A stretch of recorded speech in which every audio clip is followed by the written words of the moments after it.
know? Because I think the same way. And then you see her eyes, it's like, oh my God, how come you know? I'm like, because I think the same way. And just to have one person like that in the world, I think it's my duty as a father, or even just as a friend, whatever you may say, just someone who understands. I mean, it's just great to know that you're not alone. Yeah. Really, no matter what's going to happen, I'm going to be there, you know, no matter what, good or bad.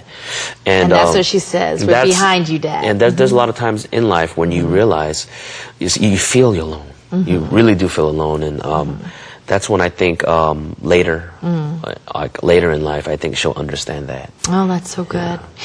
Well, we're going to go ahead and we're going to talk to you some more, but we're going to go ahead to this segment.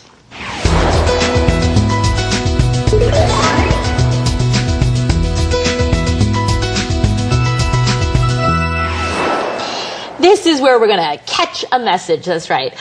This is a question and catered for our guest here, Joan Kim, or Kim Joan.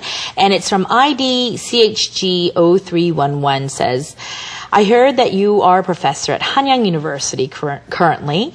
Is there a difference between American students and also Korean students? And also, you're a father yourself, so we would like to know how you will raise your daughter education-wise. Oh, wow. So let's take that question. We'll take the first about being a professor. Being a professor, 교수님. I can't really compare the Korean students or the American students, but I can compare the Korean students versus me. Okay.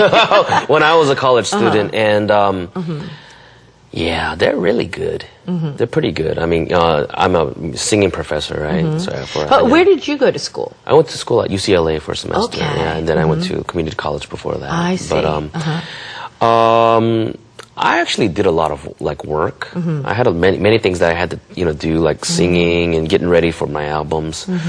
But I see some of these kids and they're really talented, especially now. I think there's so much information that you can get without even having to look for it. I mean, if you really want to study music, or you just go on the net and then you can download like 1,000 songs. Versus before, you'd have to work and buy the CD. That is true. Or try to get lucky and record it from, the radio or something. Or the little cassette tapes and you put little, tape. So you have to try to do something, right? Yeah, it's just totally different. I think a lot of my students are very talented, though. I think they they don't understand how lucky they are at this point with the music industry to have so much so easily. Yeah, I think that's one of the differences. We can say right at their fingertips. They don't have, before if you wanted to write a report. You don't have to go to the library. Yeah. Who uses encyclopedias these days? Yeah, you just go straight online and it's there. You don't have to leave your house versus going to the library, studying it, or spending money to photocopy it. That's just a little bit different. But I think that's one of the different things about just me versus the Korean students now at the university. And my daughter, well, I would love her to just, whatever she does.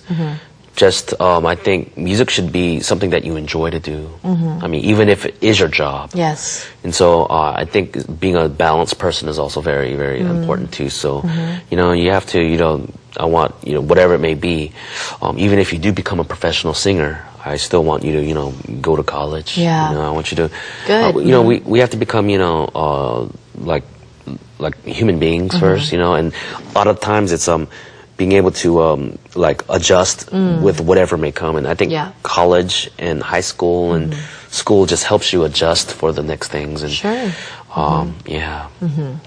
All right, well, we're going to go ahead to this segment right now. We'll be right back.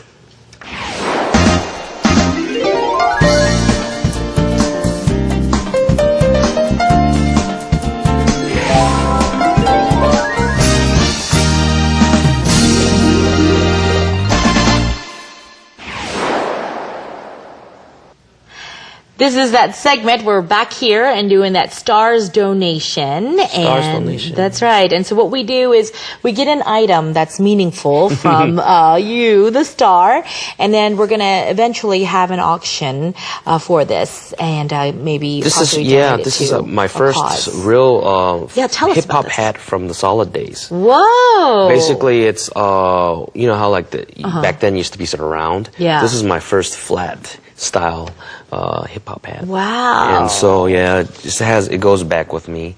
But so wait, back in the 90s something, and they had the flat hip hop hats at that time? No. All This the is caps like were rounded. This is like right when it started. Wow. So this is at the end, right? And so I was like, my first, like sort of the hip hop style hat. Yeah. I used to wear the round ones. And it just started changing, so I just kept it around. Now, you're a big fan of the New York Yankees? I just like the colors. Yeah. It depends on the colors, you know. I used to be a baseball fan, but I'm from Atlanta, so it was all about the Braves for me. Yeah. I see. So so this is a hat that you've actually worn yourself. Oh, yes. Okay. And Definitely. on your everyday, were you wearing it too? Oh, I didn't wear it that much. I don't want to give you something that's really old. Like I'd give you something that's With really sort of sweat in it. I can't. It's like you're gonna actually be, have to want, something. So. Well, that's great. Yes. Thank you so much. It's got a lot of memories in there, so. We're definitely gonna, want you to sign it. Oh, definitely on the bottom. I'll give you a signature. Yeah, we would like to give it to a cause. Anyways, I don't know where the time goes all the time when, we have somebody wonderful like you on here. It goes real quick. It does. And we're going to have to already say goodbye. And I know all of our our viewers here are big fans of yours. So if you want to give them a personal goodbye before you leave. It was a pleasure. I hope next time you'll call me again, and then we'll have we'll talk about some new things happening in our lives. That's right. Nice meeting you. That was great. Thank you so much. And we'll see you, I guess, very soon. That's next right. week. Yeah. It's always good seeing you. Thank you so much. I know, right there in the fist. We'll see you all very soon and shortly. But so wow, Kim Jo-an. We can say the first man who brought over R&B to Korea. And we spoke with Jo-an today of his family and also his most recent appearances in the music competition program. A warm, fuzzy kind of feel when talking about family always. We are always lucky to have on Jo-an Kim once again as a guest for our next week. So let us get working on that, and we'll put together another show for you to allow you to meet Jo-an once again. We'll see you soon. Bye-bye.